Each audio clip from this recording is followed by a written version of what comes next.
제11강 요한복음 1장 15절에서 18절 말씀을 상고하겠습니다. 그리스도의 은혜를 위한 은혜와 모세의 율법에 관한 이야기가 되겠습니다. 세례 요한이 그에 대한 증언을 했다.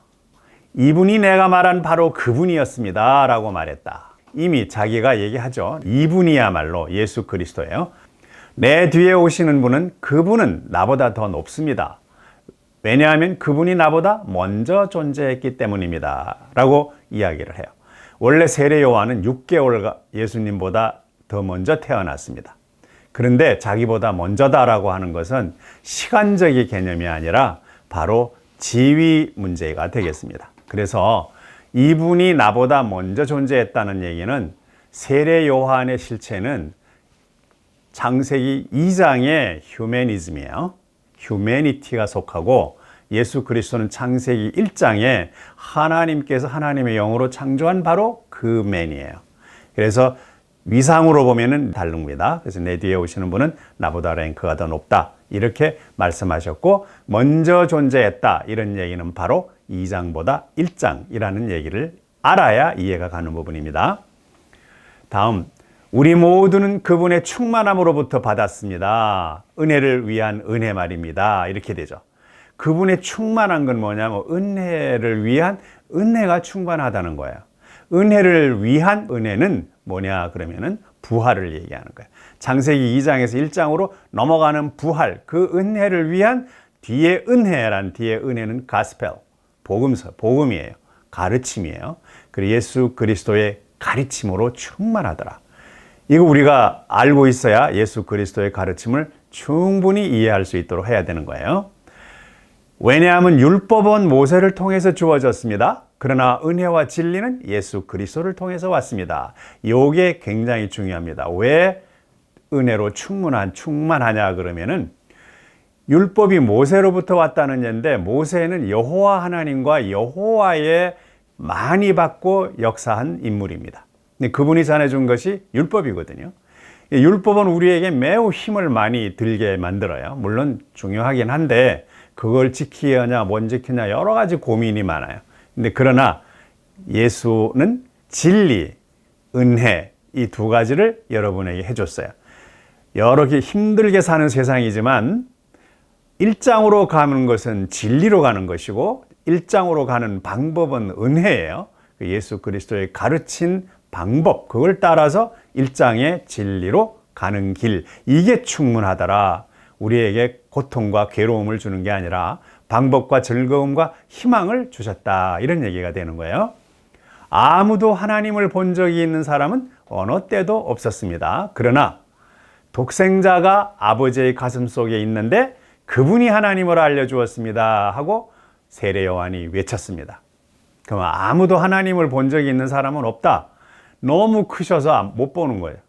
우리 모든 사람에게 하나님의 영이 들어있지 아니하는 사람이 없어요. 왜냐하면 창조하실 때 우리의 형상대로 맨을 창조하자 이렇게 얘기했기 때문에 우리 모든 사람은 하나님의 형상대로 만들어졌거든요.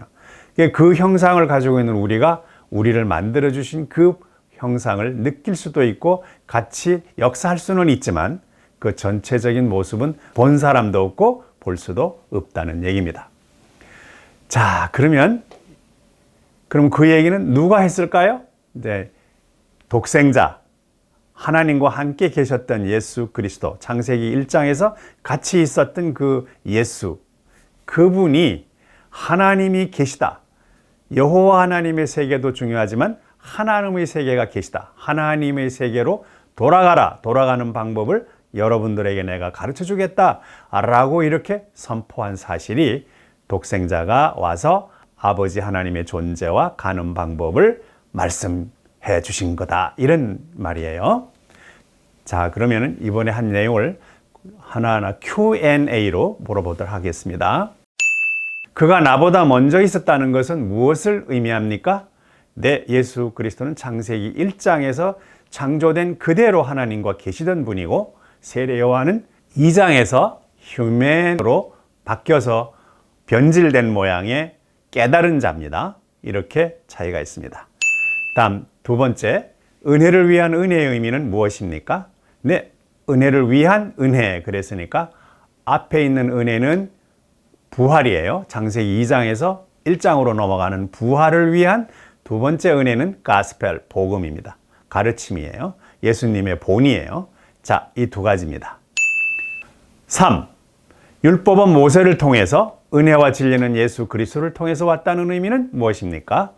네, 율법은 모세가 전해줬고 그것은 이 세상 살아가는 룰이에요. 은혜와 진리는 예수 그리스도가 전해주셨고 그것은 하늘을 살아가는 마음의 평강이에요. 두 가지가 다릅니다. 4번, 독생자가 아버지의 가슴 속에 있다는 의미는 무엇입니까? 창세기 1장에서 창조될 때 우리 인간은 하나님과 같은 존재로 창조되었습니다. 그 상태를 그대로 유지하고 있는 분이 생자예요. 자기의 생명을 가지고 마음대로 할 수 있는 위치예요. 거기에 계셨던 예수 그리스도가 아버지의 가슴 속에 있다라는 얘기가 돼요. 즉 창세기 1장에서 생활하던 분은 아버지 가슴 속에서 생활하는 거예요. 그런데 우리 모든 나머지 사람은 창세기 2장을 통해서 흙의 세상, 플래시의 세상으로 와 있죠. 그래서 유일하게 하나님의 가슴 속에 있다. 즉 창세기 1장에 살고 계신 분이 바로 그분이 독생하여서 우리에게 와서 창세기 1장에 아버지가 계시고 너희를 창조했고 그리 오도록 해라 라고 하는 말씀을 전하는 거예요. 그래서 아버지 가슴 속에 있다는 의미는 예수 그리스도는 창세기 1장에 하나님과 함께 있었던 분이다. 이런 얘기가 되는 거예요. 5번, 독생자와 외아들 또는 독자는 같은 의미입니까? 아닙니다. 독자는 창세기 2장에서 나올 수 있어요. 그것은 가족, 혈통 이런 데서 오로지 하나 아들 이렇게 될 때는 외아들 또는 독자 이렇게 되죠. 그렇지만 예수 그리스도는 창세기 1장에 하나님과 같이 계시는 유일한 분이고 하나님과 같이 있었으니까 생명력이 있어요. 그래서 바로 우리 생명력이 없는 우리에게 와서 너희가 생명력을 가지고 있도록 창조가 됐고 원래 그랬다. 근데 잘못되어서 이렇게 와 있으니까 반성하고 돌아와라. 그 길을 내가 가르쳐 주마 라는 의미가 되죠. 이래서 독생자는 독자와 다릅니다. 6번, 독생자가 그리스도로 세상에 온 목적은 무엇입니까? 창세기 1장에서 하나님과 함께 계시던 유일하신 그분이 세상에 온 목적은 뭐냐? 창세기 1장 28절에서 하나님께서 명령하신 게 있습니다. 자, 이제는 이 하늘나라를 네가 리플레니쉬, 다시 채우고 subdue, 마음을 진정시켜서 사랑과 행복의 낙원으로 만들어라. 이렇게 된 겁니다. 그 목적으로 우리가 이 세상에 와가지고 너무 혼란스럽고 너무 힘들게 살아가는 것을 벗고 그리고 편안하게 일장으로 다시 돌아와라 라고 하는 이야기를 해주는 것입니다. 목적은 하나님의 존재와 우리가 2장에서 1장으로 부활을 하도록 하게 하기 위해서 오신 겁니다. 감사합니다.